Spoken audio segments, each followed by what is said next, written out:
Ahoj, vítám vás u dalšího videa, který se týká světových náboženství a sekt. A dneska vlastně nemáme žádný jiný téma než tenhle channel.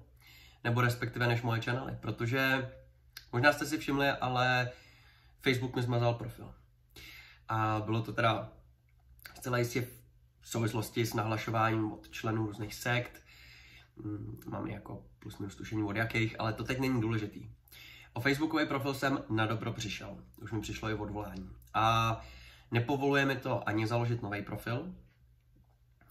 Ono to vždycky chce navíc, že jo, já si dávám reálný jméno, ono to pak chce Face, takže to zjistil, že jsem to já, řeklo mi, že ne. Stejně tak Messenger, zkoušel jsem si ho dát jenom na svoje číslo a tak dále, taky to zatím nejde, takže jsem plně bloklej. A všechno se to stalo vlastně v jednom úzkém období dnů od 18. do 20. března, plus minus. A byl to koordinovaný útok asi teda sekt, protože se to dělo i na YouTube.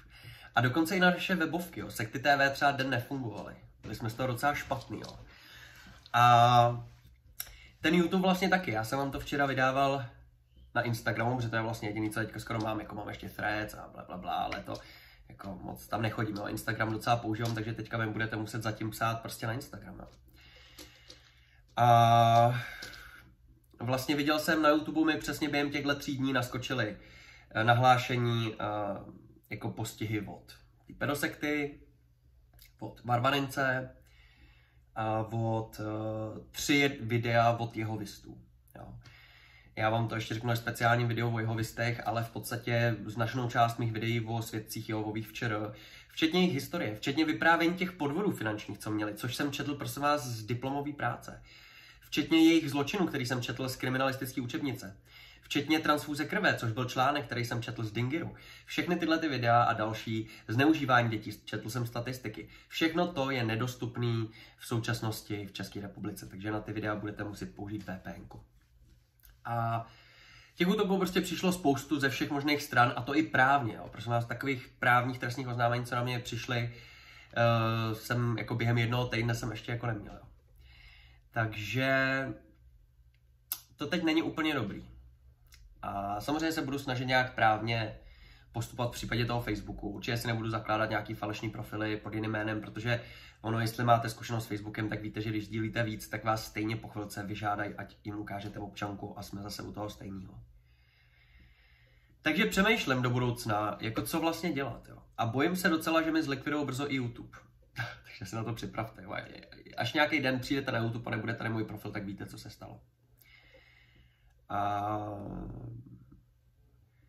vy víte, že je to vlastně rok a chvíli. No je to vlastně teďka přesně rok, co jsem zpátky získal YouTube channel, který 3 měsíce třeba nefungoval, protože mi ho sekty nahlásily. Vlastně bylo to všechno v prosinci 2000, to bylo za rok 23, kdy vlastně jsme odhalili Danilova, sekta Misa, ten její guru Bivolaru byl ve vězení, plus ještě Scientologie vyšla vlastně jako velká kampaň, řekněme, proti ním, takže všechny tyhle ty sekty mě jako hromadně nahlašovaly, tehdy i na Hero Hero, tehdy mi vlastně zlikvidovali i Hero Hero, který už nikdy nemůžu mít. A tohle je prosím vás už podruhé za můj život, co mi smazali sekty, jako co mi Facebook na požádání sekt smazal Facebook. Stalo se to už v roce 2000, já teď nevím, jestli 15 nebo 16. A tehdy mi to smazali, protože jsem tehdy odhaloval hlavně mormony, protože jsem byl ex-mormon, a Scientology, prosím vás, protože do těch jsem taky tehdy ryl a byl jsem vlastně v té jejich jakože firmě, nechtěně, ani jsem to nevěděl. A pak vlastně ta jako si požádala o pomoc ty Scientoši a pomohli. Takže pro mě je to vlastně takový opakování neustále věcí v životě. A hodně to zamrzí, protože ten Facebook, jako většina z vás mi psala na Facebooku, většina z vás mě nacházela na Facebooku. Na Facebooku doslova denně jsem měl, každý ráno jsem vstal a podíval jsem se do spamu v uvozovkách, jakože do té speciální kategorie, kde mi vyskočilo spoustu vzkazů od úplně neznámých lidí, kteří mě žádali něco, jejich příbuzných v sektě, tudleto, tamhleto, upozornění na něco. A i mezi těma normálníma zprávama. Takže to bylo fakt silný. Měl jsem tam, já nevím, kolik, 4000 prostě lidí, jako přátel, a vlastně všechny kontakty, celou historii chatu, že jo, všechno, když jsem prostě potřeboval si najít, hele, kdo mi říkal, tyjo, o té sektě Zlatá éra, tak jsem napsal Zlatá éra si do chatu a vyšli mi všichni ty lidi, kteří mi o tom dávali svědectví, protože to zmínili, nebo já. A To je všechno teď pryč.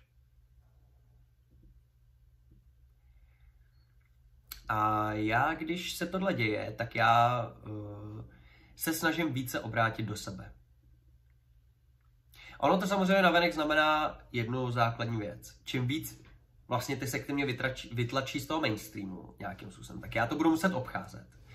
Čím dál tím víc působit v mainstreamu bez toho, aby jsem tam byl pod tím podepsaný. Což už bohužel musím stejně dělat. A druhá část toho, která se týká vlastně toho, že čím víc mě zatlačí na servery, které jsou jako neúplně tak oficiální, tak tím samozřejmě se změní trošku i možná, ne úplně tolik, ale asi taky trochu ta sorta lidí, ale hlavně jako i ten způsob boje. Jako. Že neříkám, že jdeme do nějakého revolucionářství, ale jako vlastně ze všech těch platform, na kterými jsem přemýšlel, čím to nahradit do budoucna, aby prostě jako to bylo, já vlastně nevím, jako užitečný. Tak mě napadá prostě asi jenom Telegram, což dělám hrozně nedobře na Telegramu. Telegram mám jenom proto, abych tam špehoval sekty. Protože tam všechny sekty mají svoje prostě skupiny. A občas si tam píšu s někým, když někdo se hrozně bojí, jakože odhalení identity, tak mu řeknu, no, tak mi napiš na Telegramu nebo na Signál. Ale možná tam budu muset přejít. Si koupím nějaký ten profi účet, protože za prvý nám to tam nebude tím, že neděláme fakt žádný trestný věci, ale jsou to prostě jenom takhle, že nás nahlašují sekty, jakože kvůli prostě tomu, že se jim nelíbí, co já o nich řeknu. Tak vlastně si myslím, že z tohohle hlediska je to docela bezpečné místo. Za druhý, já vám tam můžu, vlastně výhodou toho je, že vám tam nejenom můžu ty samotné videa, které teď budu dávat vždycky na YouTube, tak vám budu nahrávat asi, jestli teda, dejte mi nejdřív odezvu, co si myslíte o tom Telegramu, no, já z toho mám takový divný pocit, ale výhoda by byla, že bych tam mohl dávat vlastně i ty videa. Což znamená, že všechny videa od teďka dál by byly vlastně i tam archivovaný. Protože tam můžete nahrávat prostě geekový soubory, prostě velký videa do chatu. A druhá věc ještě výhodnější je, že tam vlastně vám můžu sdílet i spoustu jakože vlastně tajných dokumentů, tajných záběrů, takový ty věci jako německá reportáž o tutý sektě, kterou nemůžu dát ani na YouTube z ní výstřihy, ani na Facebook, maximálně nějaký fotku jakože styl, ale vlastně nemůžu to nikdy nikde použít. A takových záběrů je strašně moc, jo. Video záběrů, audio záběrů, který mi hned blokne prostě YouTube nebo Facebook. Takže na Telegramu bych vám všechno tohle mohl ukazovat. Všechny ty tajné dokumenty bych vám tam mohl sázet, jo. To je jako výhoda v tomhle ohledu. Takže přemýšlím do budoucna, co dál, no, ale jak říkám, jako já se snažím spíš jako to i vzít vůči sobě, protože já, když se mi něco takového stane, tak já se snažím. Moje prvotní, jako na co si vždycky vzpomenu, je vlastně to první, když si tak řeknu, jako osobní duchovno, který mám pocit, že tak nějak psychologicky vždycky používám. A to je asi jako buddhistický přístup, že jakoby první, co mě napadlo, když jsem najednou viděl, že ten profil není a došlo mi to, co se děje, bylo jako, že se prostě od toho musím oprostit, že to je vlastně jako asi osud, že mě to asi posune nějakou jako cestu jiným směrem a že vlastně jako hlavně na tom nesmím lpět, protože je to všechno jenom taková hra tady v tom vesmíru. Samozřejmě mě to zamrzí, protože i já sám jsem svůj vlastní Facebook. Nejenom, že tam mám všechny svoje fotky, ale že jo, běžně jak nahrávám Facebook si je mažu, já určitě nemám, telefony se střídají v průběhu času, já myslím, že to znáte, jo. Takže já si stáhnu nějakou zálohu od Facebooku, ale to, jestli jste někdy zkoušeli, tak to je úplně šílený, oni vám dají úplně obrovitánský jako soubor nebo soubory a tam to je úplně v takových jako zase jiných souborech, který si musíte složitě otvírat, prostě není to vůbec jako praktický. Takže to je jedna věc. A druhá věc, vlastně nejenom, že ty fotografie mi zmizely, ale vlastně archiv všech těch mých příspěvků. Já jsem kolikrát, když jsem potřeboval si najít, kde mám odkaz na tuhle ten tajný dokument, nebo něco takového, nebo jako něco, co jsem jako v minulosti o tom mluvil vlastně. A už prostě to nedokážu prostě v těch svých, jako to bych musel mít strašně obrovský, já bych musel mít knihovníky, aby jsem zvládal jako mít nějak archivovaný jako strukturálně všechny ty informace, co mi chodí. Takže to nejde, já to musím prostě dělat, jak to zvládám, jo. A vlastně teďka mi to docela jako šoklo, že vlastně najednou nebudu mít všechny ty fotky, všechno to, co jsem tam měl, tak prostě, a nejenom moje fotky, ale jakože fotky těch sekt a ty důkazní fotky, to jsem všechno dával na Facebook, že jo. Teď je to fouč, no. Teď je to fouč. Tak to je, no. Mě docela štve, že na YouTube nemůžete mi psát přímo zprávu, protože to psaní v těch komentech a pak následný jako komunikování je prostě vždycky složitější. Tohle mě mrzí, že tady není. Prostě to tak je, no, ale jako poraďte mi, no, nebo já nevím, jestli... Vlastně tohleto video je jenom o tom, abyste věděli, co se stalo, abyste se nedivili, protože hrozně moc lidí mi hned ten první den psalo, ty jsi mě bloknul, nebo co se stalo, nebo jakože nevěděli prostě, jo. Protože že já taky, když mi zmizí něčí profil, tak si myslím, že mě bloknul, jo. Často někde teda jako ověřím přes jiný profil, ale jakože jenom kvůli tomu, že třeba když to potřebuji do videa, jako fakt ověřit, jo. Ale jinak předpokládám, že taky, že mě blokli. A ne, že jim zmizel profil, no. Takže tady mi zmizel profil a... Holt je to tak, no. Já teda upřímně, jako teď se toho děje fakt tolik, já musím neustále chodit, jako neustále i ta policie, co se mi dělo v poslední době, jak jako na mě tlačili, co na mě dělali, je za to, že jsem vůbec nahlašoval ty trestní činy. Jak mi odmítají říct jakýkoliv informace k těm trestním oznámení. Prostě toho je už tolik, že já poslední dobou docela mám jako už zase, už toho mám jako fakt dost. Jakože ne, jako dřív, jakože mám vztek z toho, ale jakože fakt mě to už hodně zatížilo. Cítím to denně. A je toho tolik, že musím prostě, nejenom ten Facebook, bude to hrozně složitý vlastně vymyslet jako nějakou alternativu, protože jestli si vzpomínáte, já jsem měl předtím 10 000 lidí na YouTube a když mi to zrušili, tak jsem přes Facebook, kde jsem měl tisíce lidí, tak jsem to nasdílel svůj nový YouTube a tam je třeba 200 lidí, jo. Vlastně nikdo skoro tam nešel, takže já se hrozně bojím, že kdybych měl nový Facebook teďka, tak stejně než mi tam naskáčou lidi, to bude tak strašně dlouho. Takže to je opravdu zásek strašný, no, ale já nevím, no, už nevím, jak jsem se k tomu zase jako teďka dostal, ale prostě důležitý je, že Facebook končí v tomhletom jako pohledu ten můj a já vlastně se cítím tak jako zatížený opravdu, takže já si teď dám trošku přestávku. Ne přestávku, to si nedám, protože to si nedovolím. Přestávku ne, to ne. Na to nemáme čas. Dám si poloodpočinek v podobě toho, že zkusím zase na nějakou dobu naředit naše videa a potřebuji se i psychicky a i duchovně vlastně trošku víc jako znovu revitalizovat, protože hrabat se v těch odporných sektách fakt je vlastně i někdy skoro ohrožující pro vaše vlastní jako duchovno, když to tak řeknu, nebo nitro. Protože začnete hrozně pochybovat nad tím, jestli vůbec někdo v tom duchovnu je real. Což samozřejmě jsou, asi myslím lidi. Takže z tohohle důvodu začnu teďka natáčet víc videa, budu je střídat, samozřejmě máme těch sektotémat dost, takže si k tomu budu muset vracet. Ale budu to prokládat hodně videama, které se budou týkat světových náboženství. Pochopitelně znáte mě, bude tam asi hodně odkazů na současné dění, na sekty, na všechno možný. Ale pokusím se vlastně vždycky dát do popisku celou řadu těch mých minulých videí, které jsem v minulých letech, ještě než jsem dávno dělal naplno sekty, tak jsem vlastně zkoumal světové náboženství.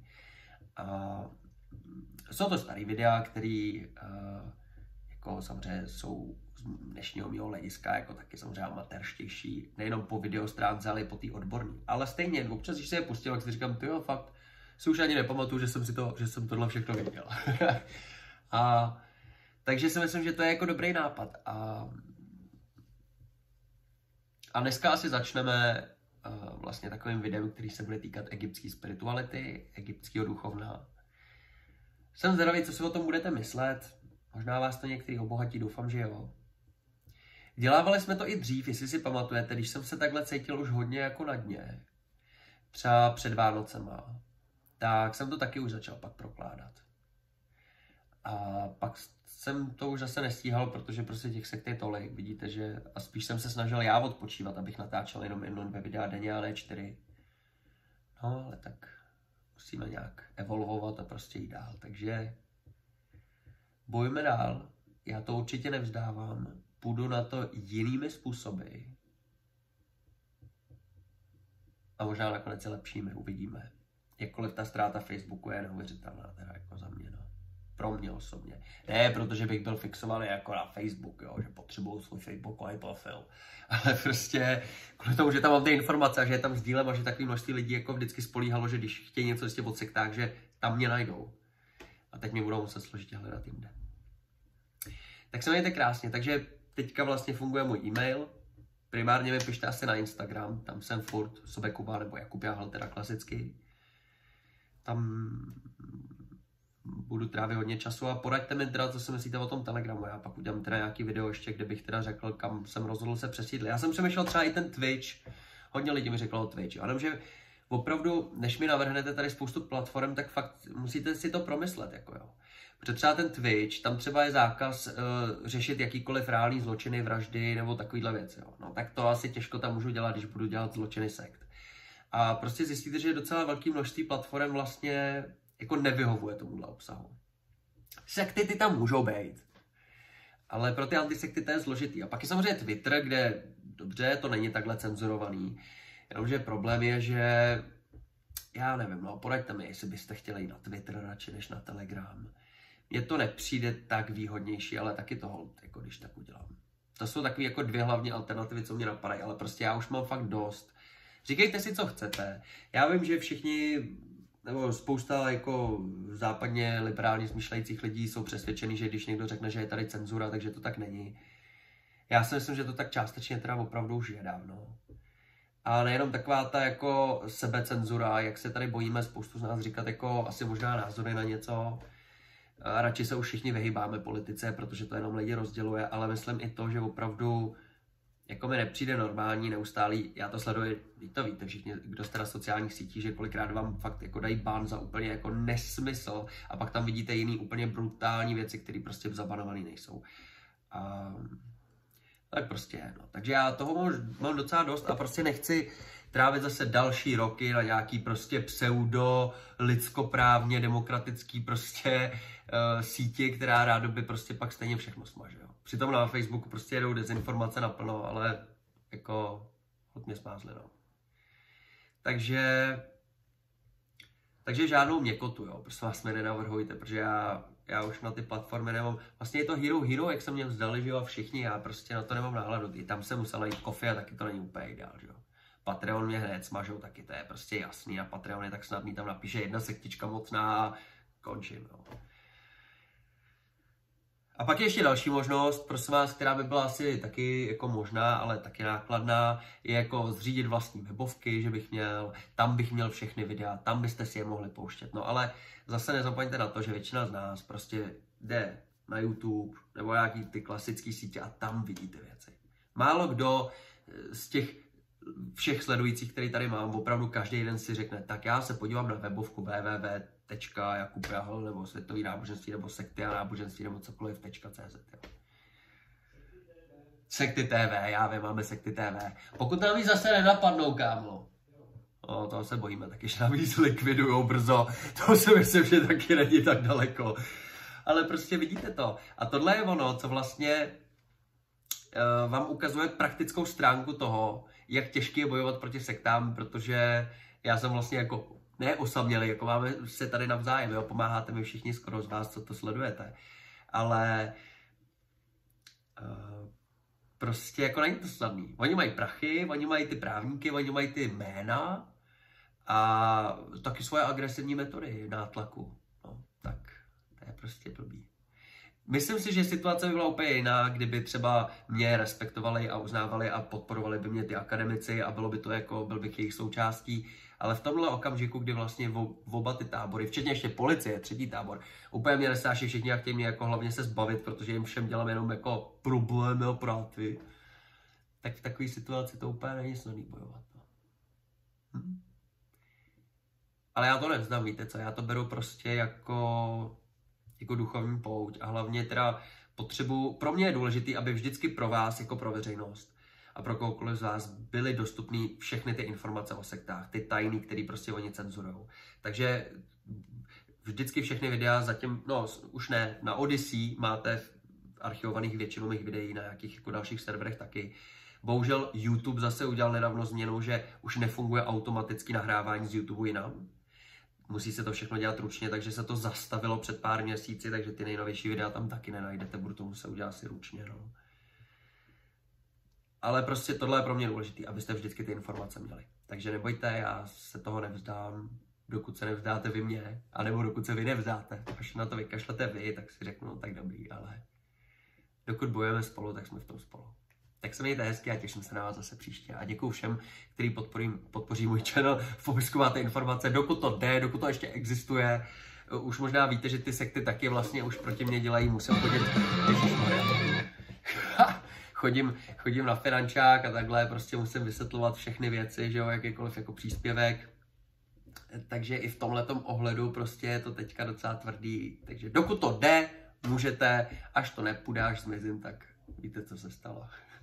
Když tak si uložte všichni moje číslo, zveřejnilo Lukáš Trnčík, takže už asi ho můžu zveřejnit, tak já mám pocit, že ho někde mám. Tak ho asi fakt doplním svoje telefonní číslo všude, nebo ten Telegram asi bude teda pak užitečný, protože nevím, no, prostě potřebuji, možná pro spoustu z vás, kdo sledujete ty videa, je pak důležitý, kdybyste někdy něco potřebovali mít na mě kontakt, až mi smažou všechny moje sociální profily, tak dokud budu mít telefon, já možná taky přemýšlím, jestli si brzo nezvidím číslo kvůli těm cajtům a všem těm strašným sektám, co mě terorizují, ale to nemůžu. Protože to už byste se mi nikdo nedovolal, já nevím, jak bych s váma komunikoval. Takže telefon zatím funguje. Takže se mějte hezky a dávejte na sebe pozor.